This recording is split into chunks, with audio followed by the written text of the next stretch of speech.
And Carrie P, whenever you want, you can feel free to share your slides.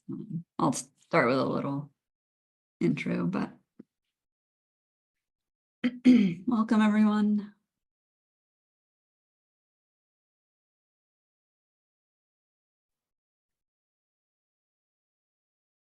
You can see my slides, Sarah? Yep, looks Okay, great. perfect.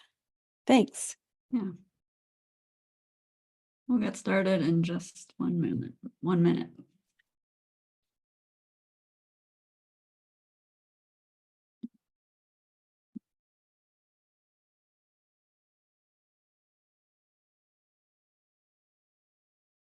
All right, it is 1:30 Eastern. I'm going to go ahead and start this session.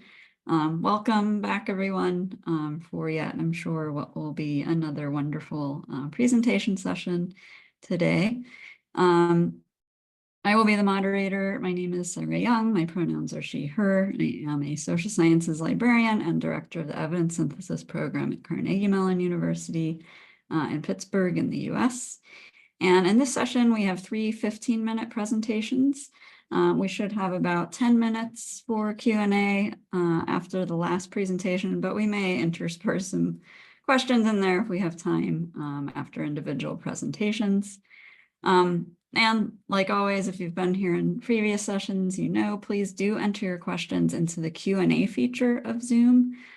Feel free to use the chat feature to sort of interact with other folks who are here, and also to let us know as the hosts if you have any technical issues we can help you with. But for questions for the presenters, put those into the Q&A. And if you could be specific about the presentation or presenter that you are directing your question to, that will really help with the moderation of questions at the end. And then finally, just keep an eye on the resources section of Zoom. That's where our presenters might be sharing their slides and other resources as well. So keep an eye on that. And last but not least, I do want to remind you of our code of conduct. This is there for you to view, and then also you'll find a link to our code of conduct form if you want to report any issues that you encounter. Please do let us know, and we'll deal with those in a timely fashion. All right, with that, I'm going to go ahead and turn it over to our first presenter. Very excited to hear your presentation, Carrie, on sharing on syntheses, a YouTuber's toolbox. Thanks so much, Sarah. Really excited to have the opportunity to present to you all today. And thanks for letting me share my screen a little early. Always get nervous about tech. So thanks for joining me. I'll be talking about sharing on syntheses, a YouTuber's toolbox. And so my plan is to talk about me and my university, my YouTube channel, tools that I use to create the videos that I've made, and finally looking ahead into the future. My name is Carrie Price, and I am the Research Impact and Health Professions Librarian at the Cook Library of Towson University in Towson, Maryland. And the YouTube channel I'll be talking about today is my own. The handle is @CarriePrice78. If you're wondering whereabouts Towson is, it's right here on the East Coast of the United States, just north of Baltimore City in Maryland. So Towson University is a large public university in the University System of Maryland, and it's got about 19,000 enrolled students, 2,200 faculty. And in my role, I am the College of Health Professions liaison, which includes audiology, speech language pathology, nursing, gerontology, occupational therapy, allied health, physician assistant. I think that's it. And also I work with faculty more broadly on research impact and research metrics. And that's a picture of the library there on the bottom. So let me talk to you about my YouTube channel. This is a screenshot of what it looks like right now. My first video I posted in December 2020. So that's the official start of the channel, December 2020. And I'll talk to you about how it got started in just a minute and why I consider it a service.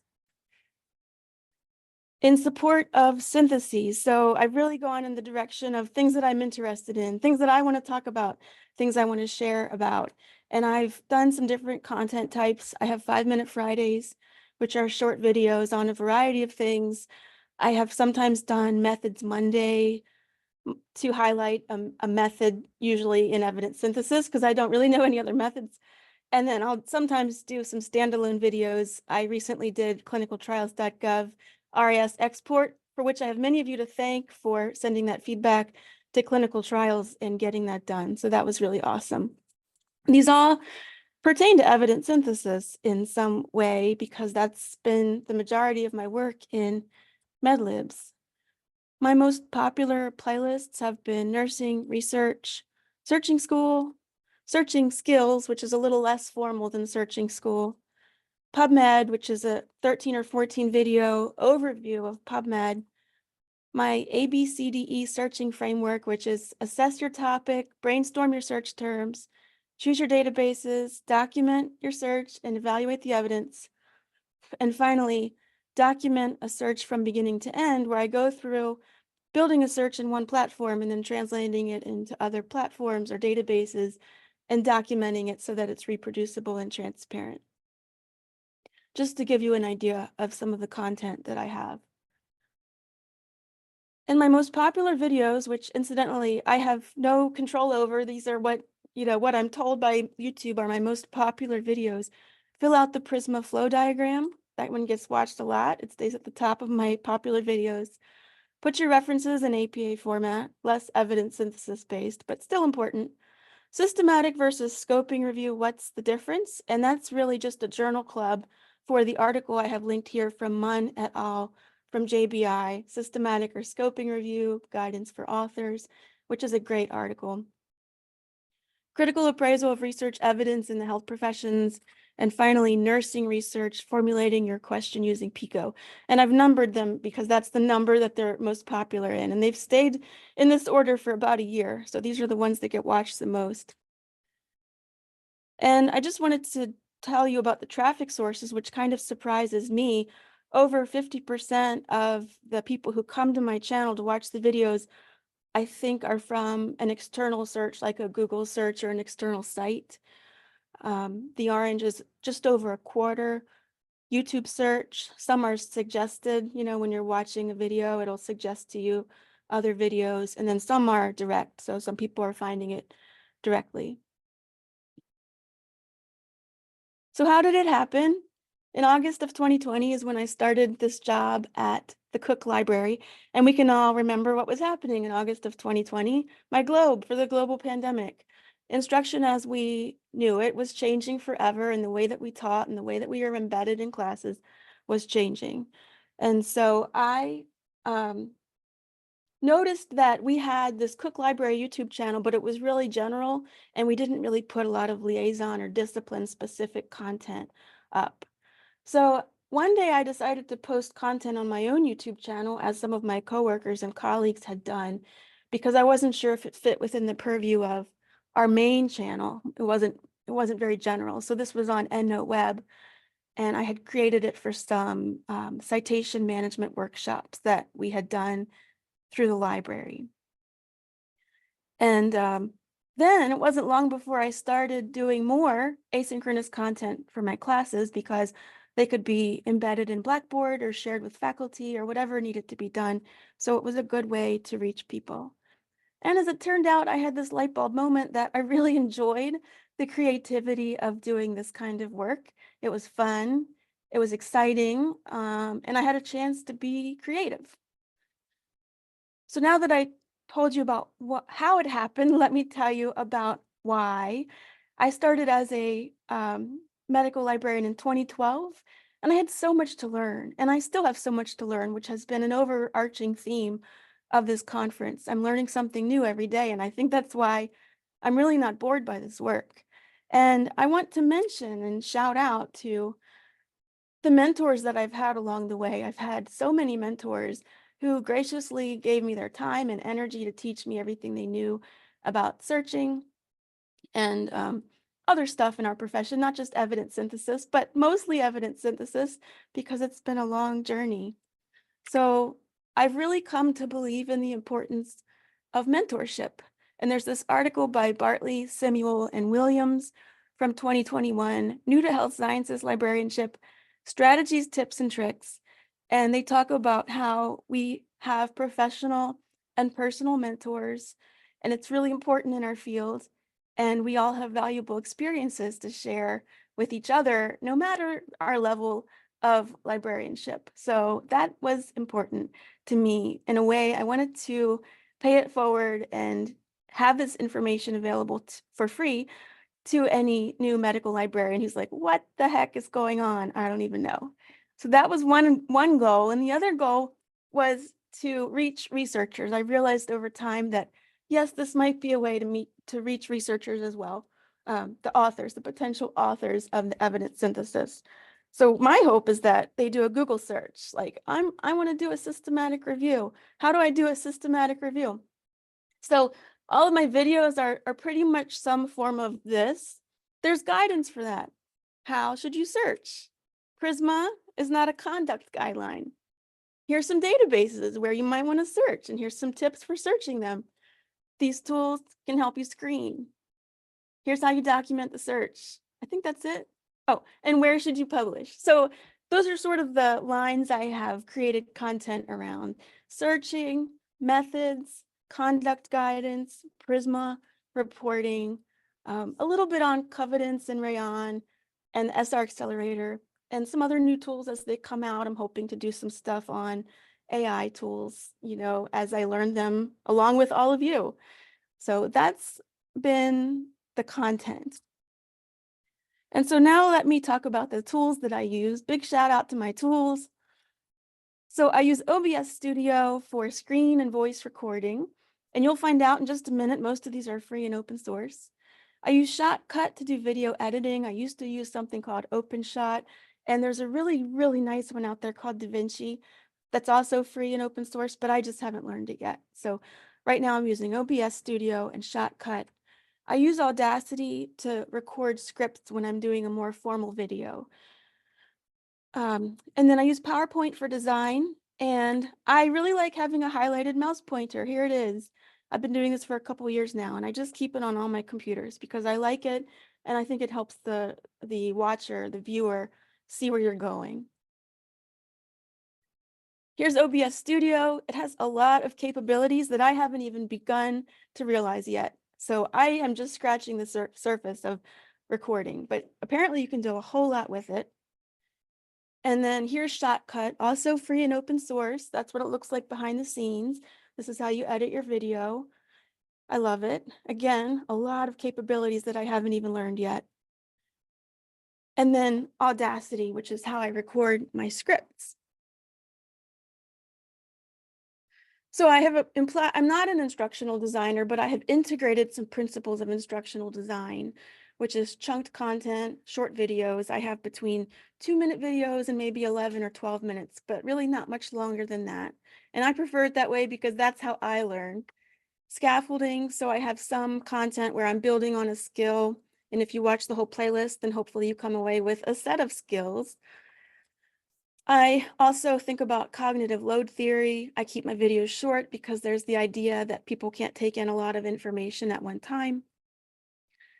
As a person with low vision, contacts, and glasses, I keep in mind accessibility. So high contrast colors, large fonts, simple fonts. This is just Arial and Arial Black.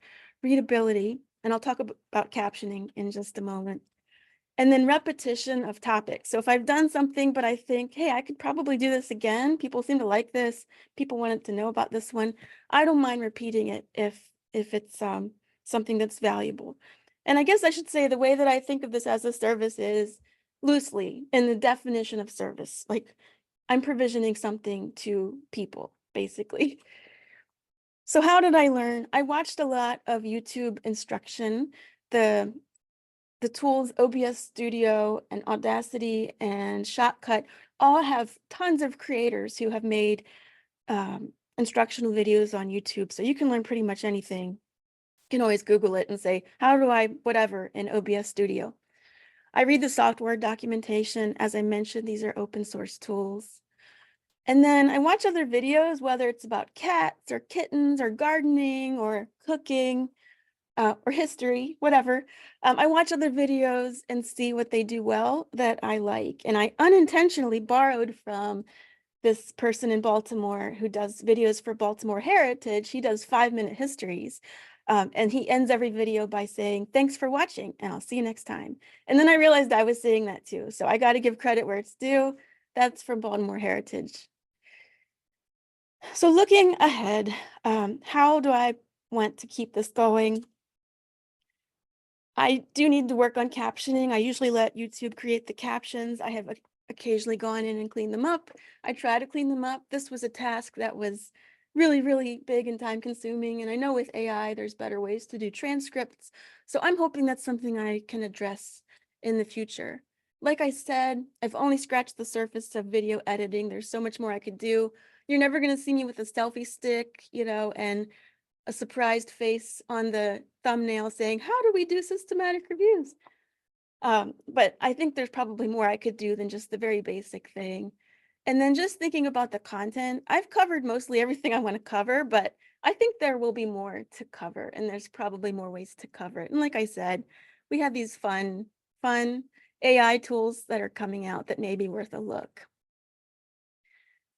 So my comments help me know that I'm reaching the right audience. These are from probably mostly anonymous people. I don't really know the names of the people who write comments, but things like, do I have to mention the reasons for exclusion?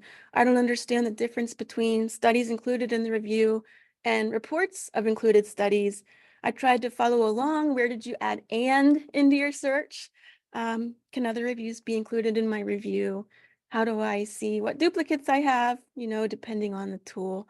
So this helps me know that I'm reaching the right audience. I've had a lot of people reach out and thank me, and I appreciate that.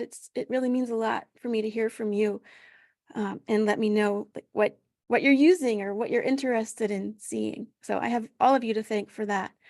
And with that, I'll say thanks for watching, and I'll see you next time. Great. Thank you so much, Carrie. That was wonderful. I'm a huge fan of your videos, and it's very clear you have many, many fans in the audience from the chat there. So appreciate hearing more about your YouTube channel. And we do have time for questions, so let me, lots of them coming in here. I guess one quick question, if you wouldn't mind, if you're able to share slides as a resource, I think folks Absolutely, I will. appreciate. Okay, awesome, thanks. And then, yeah, a good question here about sort of buy-in from your leadership. Did you have to sort of get buy-in from leadership in order to sort of justify spending time on building YouTube content for what appears to be both an external and internal audience? So yeah, that concerned me at the beginning, and I don't do it all in my work time. It's been my life's work, it's been a hobby for me. So maybe that's not something that others would want to do, but my leadership is excited about it because I think I can post them on LinkedIn, and my faculty that I work with in the College of Health Professions see that we are a valuable asset to a team. That's happened. Okay, great. Well, we'll loop back to more questions at the end. Thank you. Yeah, thanks, Carrie. All right, let's move on to our next presentation. Also Carrie, so Carrie Cullen presenting on using SpringShare's LibAnswers queue to track evidence synthesis services. Hello, I'm very excited to be following Carrie Price. You're like a celebrity in evidence synthesis. So that was a great talk. I'm Carrie Cullen, a research librarian for physical sciences at the University of California, Irvine. My pronouns are she, her. I'm a white woman with auburn hair and glasses wearing a blue shirt. This talk is on using SpringShare's LibAnswers queue to track evidence synthesis services. So the goals of this project were to determine a low-cost, low-maintenance workflow for deciding which librarian would take on a given project and tracking the status of each project over time, as well as to allow a supervisor and members of our team to see the reviews each of us were working on at a given time. We also wanted a way to run reports on the number of projects we worked on in a given time period. Today, I'm going to talk about how we developed and used this workflow. So first, just to manage expectations, I want to note that there are much more sophisticated tools for tracking projects, such as Airtables. However, no one on our team is familiar with these tools, and we don't have a systematic review coordinator. So we really needed something basic and easy. We already use LibInsight, another SpringShare product, to track the time that we spend on reference consultations, and we continue to use LibInsight for this purpose, recording the time spent meeting with a team or working on a review. And then we just use LibAnswers for tracking on a project level.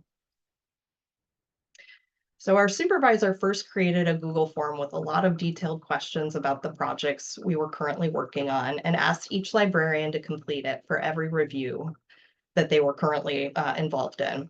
This ended up being a bit burdensome, as some of our busier librarians had to fill out the form more than 20 times.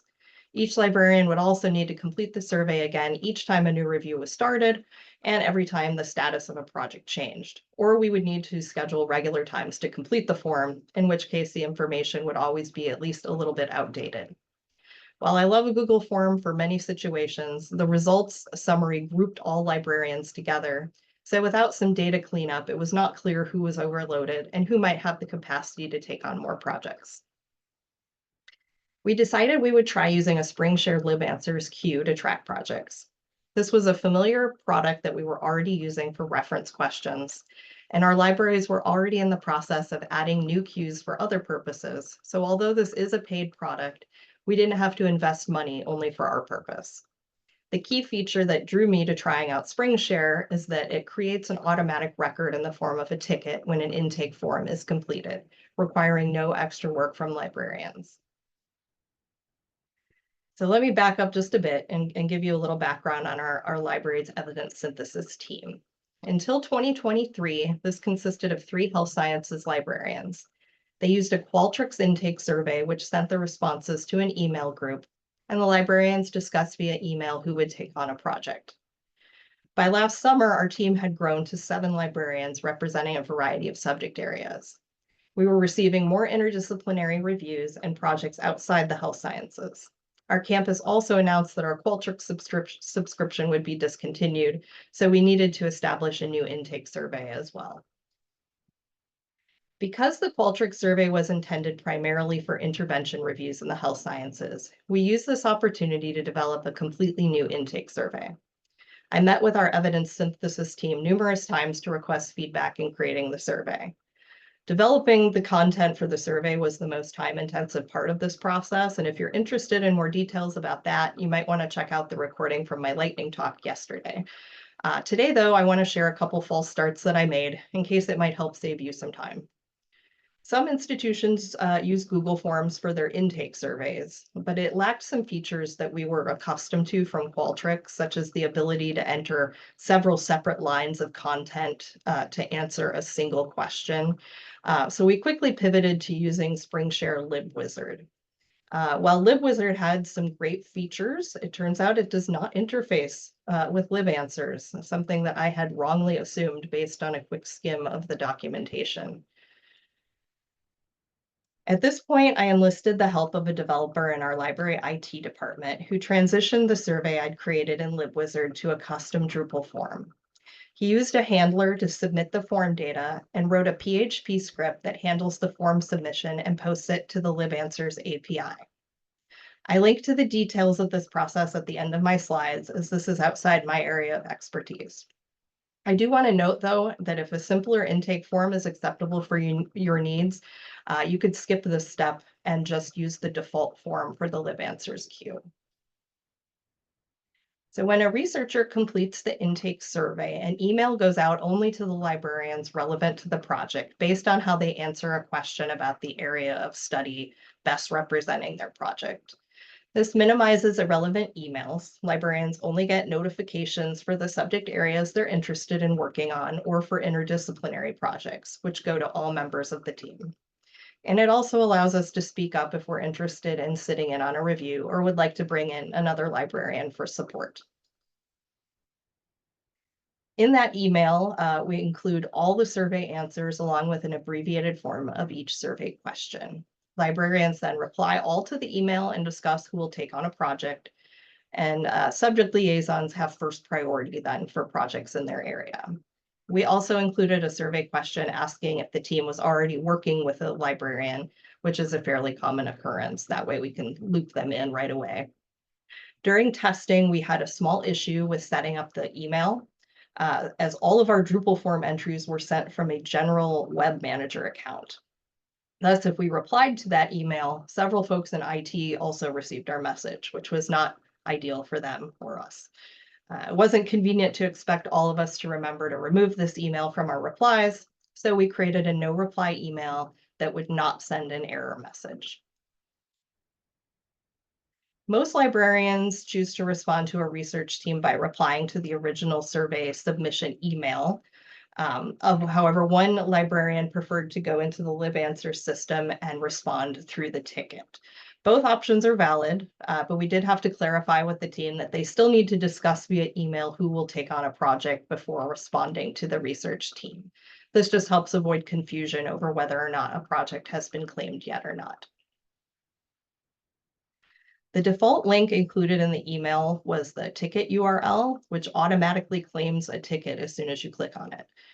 We didn't want librarians accidentally claiming tickets, so we substituted the ticket preview URL so librarians could easily navigate to it without claiming it. This image shows an orange arrow pointing to the claim button on the ticket preview page. Clicking the claim button will, as you may suspect, claim the ticket. Once you do that, the button changes to unclaim. So if you do hit it by accident, it's very easy to undo. LibAnswers allows you to create a custom reminder for any unclaimed tickets.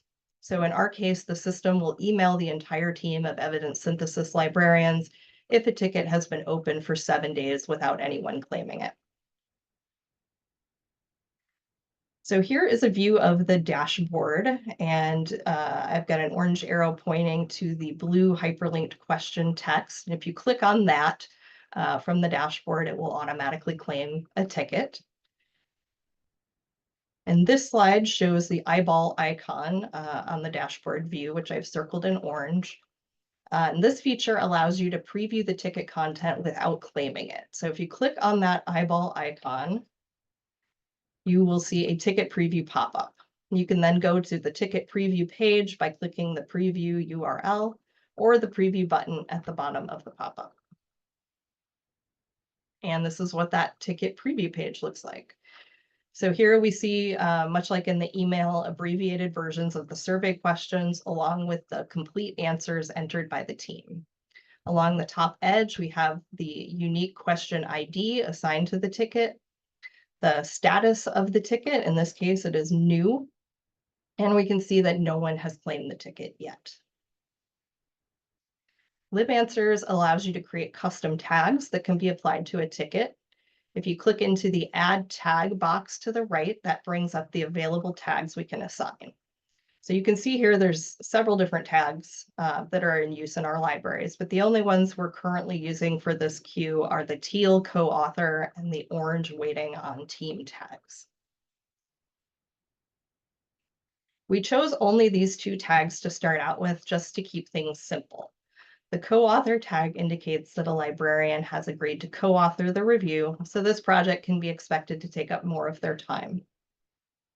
The waiting on team tag indicates that the librarian has completed the searches and finished their detailed notes on what was searched and why, and is just waiting to hear back from the team. When co-authoring, we typically see a long gap after the librarian runs searches and delivers records to the team, when the team is busy with screening and data extraction and the librarian isn't really doing anything. This tag indicates that the librarian is not actively working on the project at this time, but that the review is not yet completed. If we scroll down from the ticket preview page, we have the option to create a reply or to post an internal note. After claiming the ticket by clicking that claim button, I add an internal note that I've claimed it and then submit the note as pending. In most cases, I just respond to the research team through email, as I said before. At this time, we don't require anyone to add internal notes about their progress, but I'm trying to get myself in the habit of doing it, as it does make it really helpful to have a central location for these updates. For example, you could note that you met with a team on a particular date and are waiting for them to complete their protocol before proceeding, or that you shared certain resources with them, and so on. Here is a screenshot of what the dashboard view looks like. You can sort by owner by clicking on the owner heading in the upper right corner, which I've circled in orange. This makes it easy to scroll through and see what everyone is working on. I sometimes like to snoop on other projects that look interesting to me, and then I will reach out to another librarian to chat with them about that. And this screenshot shows what the ticket statistics look like in LibAnswers. To get here, you use the LibAnswers banner to navigate to stats and then tickets. The field labeled number 1 shows the ask from date, which you adjust to reflect the period of interest. The number 2 field Q is where you select the queue of interest. The number 3 field is status, where you can choose to view all statuses or choose one or more to look at. The number 4 field is owner, which defaults to all. If you wish to view only tickets claimed by a particular librarian, you can use the drop-down to select their name. And then the number 5 field is tag, which lets you view only tickets that have applied a particular tag. So if you just wanted to look at the tickets on which librarians are co-authoring, you could filter it that way. And I know that this is kind of hard to see probably for some of you on Zoom, and I do include all these steps in the documentation folder that I share at the end of the slides. And then you can zoom in and actually see what's going on a little better. The ticket status is the biggest difference for how our queue functions compared to other typical LibAnswers queues. So for both this and other queues, an incoming ticket has the status new until someone acts on it. For other queues in our libraries, if a librarian replies and is expecting a response back from the patron, the status is changed to pending. However, in most cases, when a librarian replies, they change the ticket status to closed.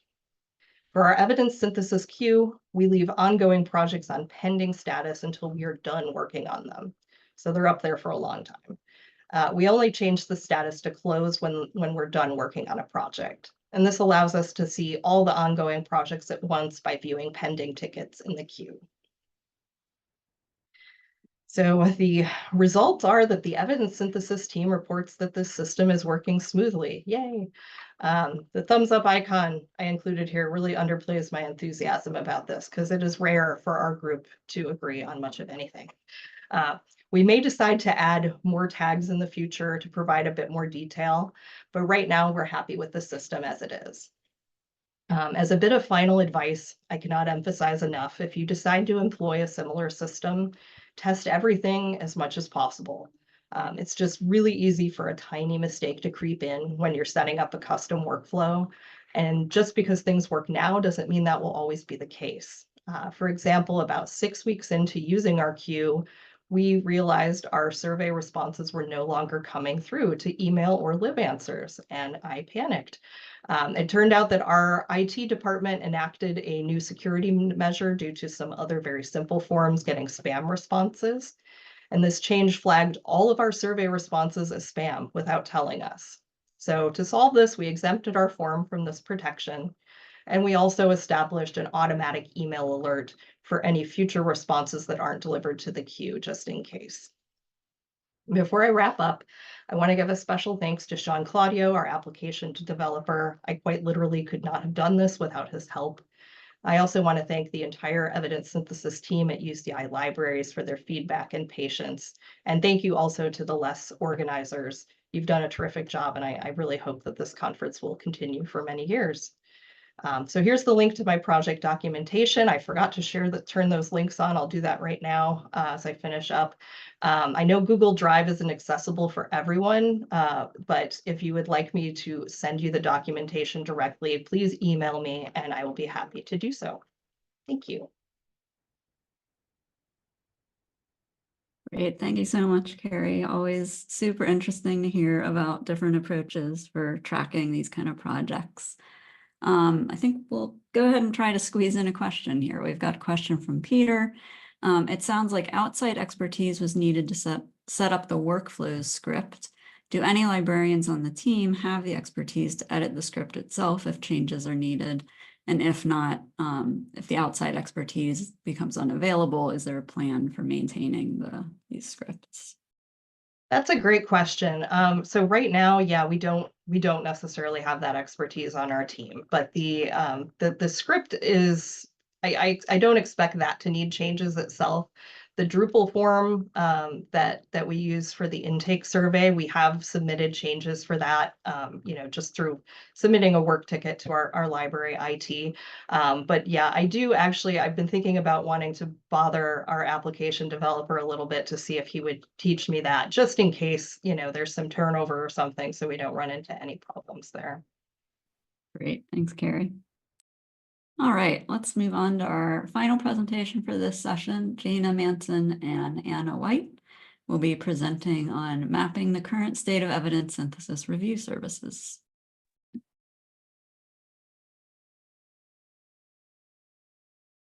Hello, everyone.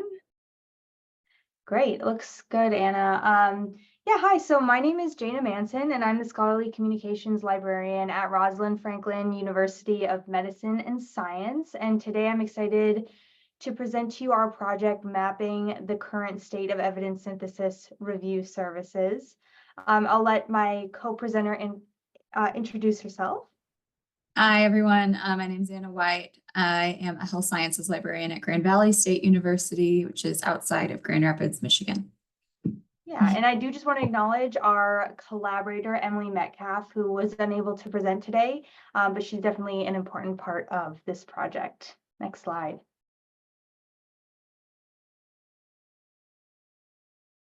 There we go. So I just wanted to say a little bit about the inspiration for this project. In August of 2022, I started a new position at Rosalind Franklin, and part of my sort of charge was reviewing their very new evidence synthesis service. And so I was in the literature trying to search for some information, and I found myself wanting some sort of like overview of like what does it look like right now? What are different institutions doing? Maybe like what are big institutions doing? What are smaller institutions doing? What are the characteristics that I should include in our service, or what should I evaluate?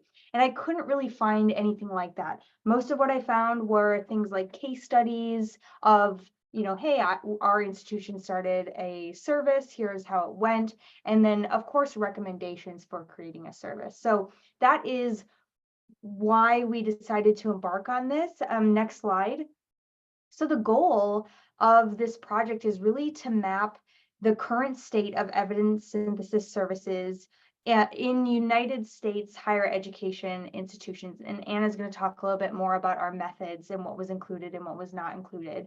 And really what we wanted to do was to identify common characteristics of the services.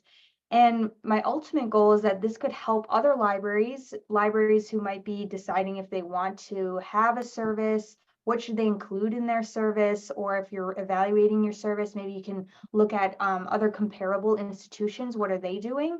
And so hopefully I wanted this document when I was creating or when I was kind of looking at our service. And so that's what my hope is for the project goal.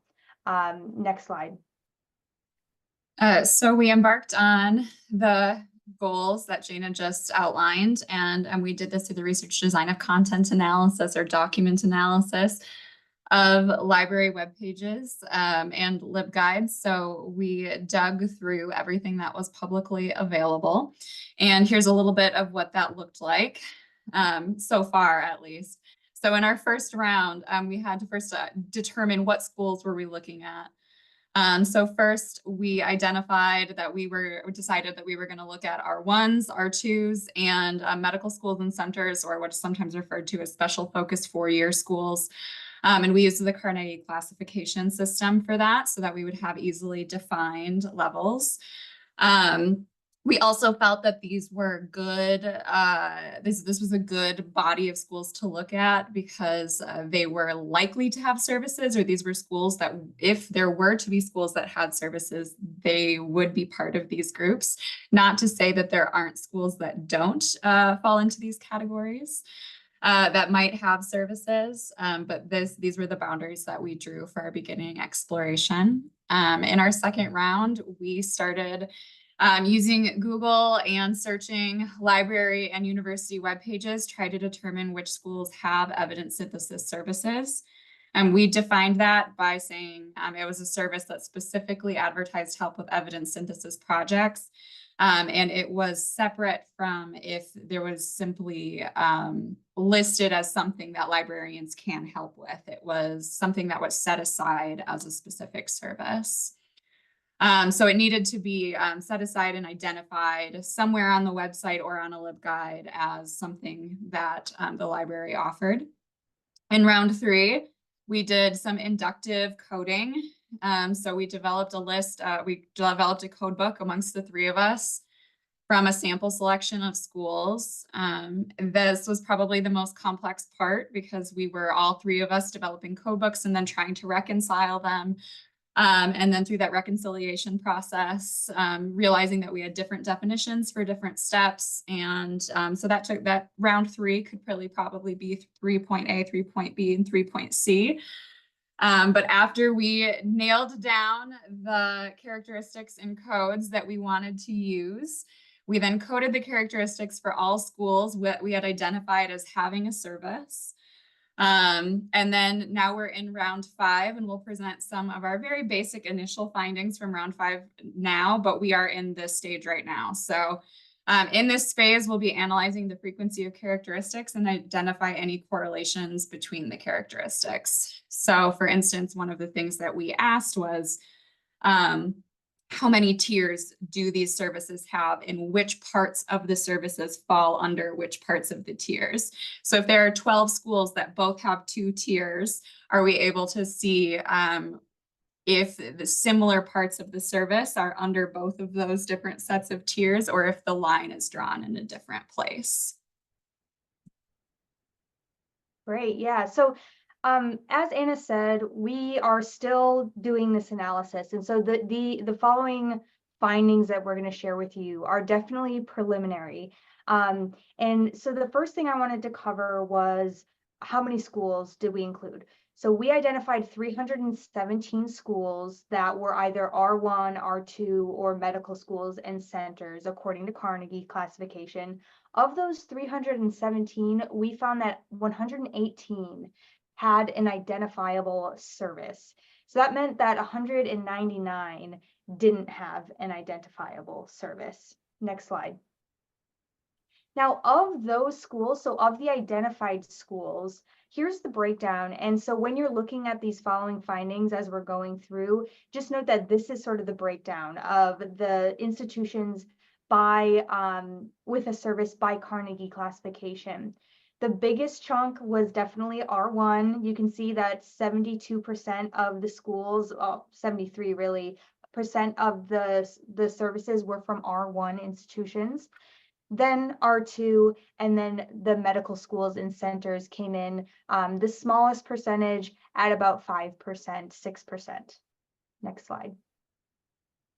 One of the questions we wanted to ask was how many services had an associated fee? I know that I've heard about fees when I'm learning about evidence synthesis, and it's hard to know what is appropriate or what other libraries are doing. Well, we found that by far 106 of the schools had no fee at all.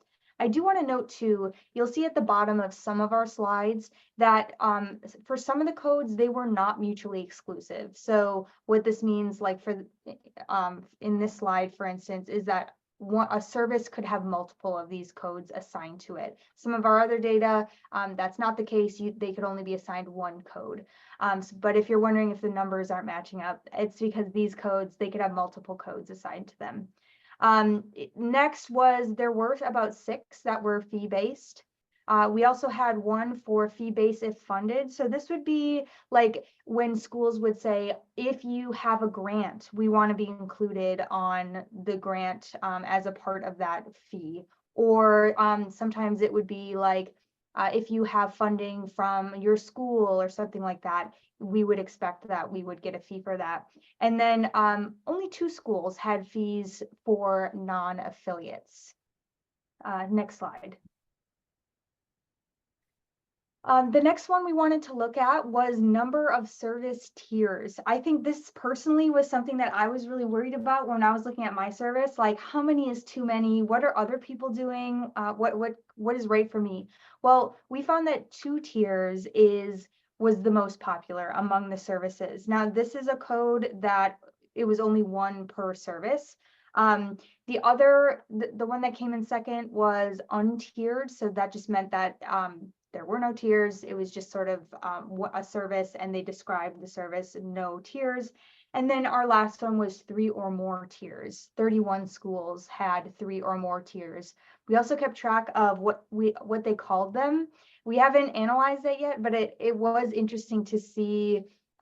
They were very similar, but what different schools call the different tiers, I think is interesting, and we'll be looking at that. Next slide.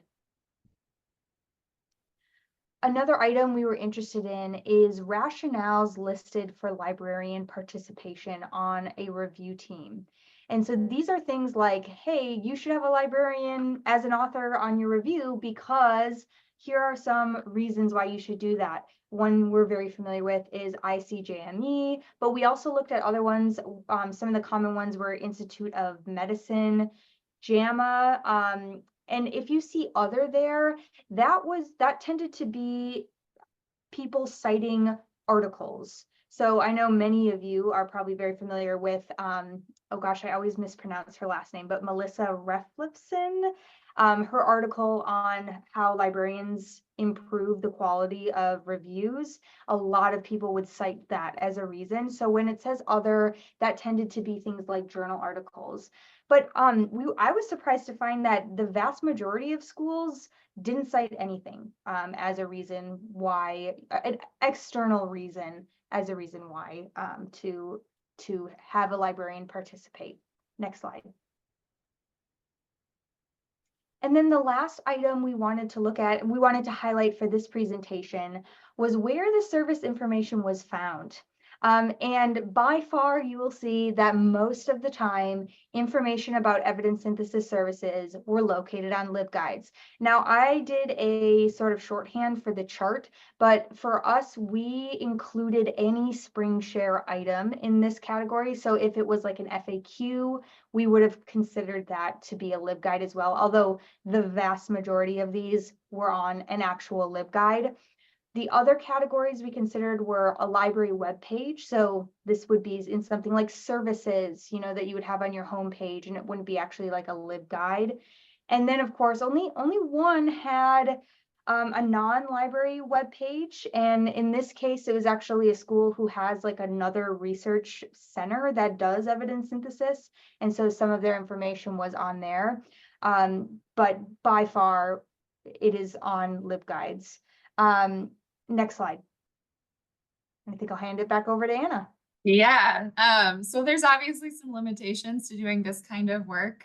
First, we were only looking at US schools, so that's under specified Carnegie classification. So it's not a true picture of what evidence synthesis services can look like in the United States in academic centers. And then potentially the largest limitation is that we're only identifying and analyzing information that we could find and that was accessible without a login. So there were sites that we found where forms or other things were behind a login. So it looked like there might have been more information about the service, but we weren't able to access it. And I know we've already in this conference, we've had conversation about like, how much do you really advertise about your service and whether that's a good thing or a bad thing to protect your labor or to let people know by word of mouth. And so there may be other reasons why schools with services are not putting a lot of information online. And so just because we didn't find a service for that school online, it doesn't mean that there isn't one there. And then information on web pages aren't static. In our first round of coding, we found some information that when we went back for our second round of coding, the school had discontinued its service or had changed drastically some of its information. And so we had to be really careful about noting the date of when we collected our information. So our next steps, one, we need to continue our data analysis, especially looking for trends in services. What you've seen here is maybe 2% of the data that we have. We asked many more questions and we have collected a lot more data. So one of the things that we're most curious about, as I mentioned before, is when we're looking at those trends, which parts of services are occurring, or trends in tiers, what parts of services are included, especially as we're considering what those different services and tiers are called. What characteristics of services are most associated with librarian authorship? So where is the I'm a co-author line drawn in the sand for different schools, and where does that line exist? We have many other questions. We were very curious about how many schools were explicitly stating that they were using an MOU and what information was included in those memorandums of understanding. And so there's quite a bit more data analysis that we are looking forward to doing that we'll be digging into and presenting in the future. Our other step, we worked with an excellent team of statistics students to develop a survey that we will go back and look at these 118 schools and send them a survey to see if we can explore some attitudes and perspectives towards their services, to get some of the background information, to find out why did they start their service? How is it going? Do they market it? And some of the more affective experiences, as well as how many people are working on their service, which was information that we couldn't always find online, but might really influence, for instance, whether something is fee-based or not. Anna, you're just about at time if you want to. That's perfect. That's the last thing I wanted to say. Okay, I figured. So that's the very end of our presentation. We're really looking forward to bringing you more information.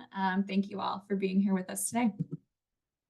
Great. Thank you so much, Anna. And that was a really informative and what a great comprehensive project. I'm really looking forward to seeing that in publication. Couple questions that came in for you all. Let's see. Did you differentiate between medical libraries and non-medical at R1 and R2? And then another comment that it would also be interesting to compare R1s and 2s with and without medical schools.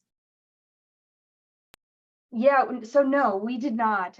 But I certainly will say that that was an interesting experience when we were gathering the data, because oftentimes we would be looking at LibGuides for like the general institution, but then a lot of times medical libraries might have their own set of LibGuides that that had information. And so that's part of the reason why we made sure that we basically had like 2 reviewers review all of the schools and then had a third tiebreaker.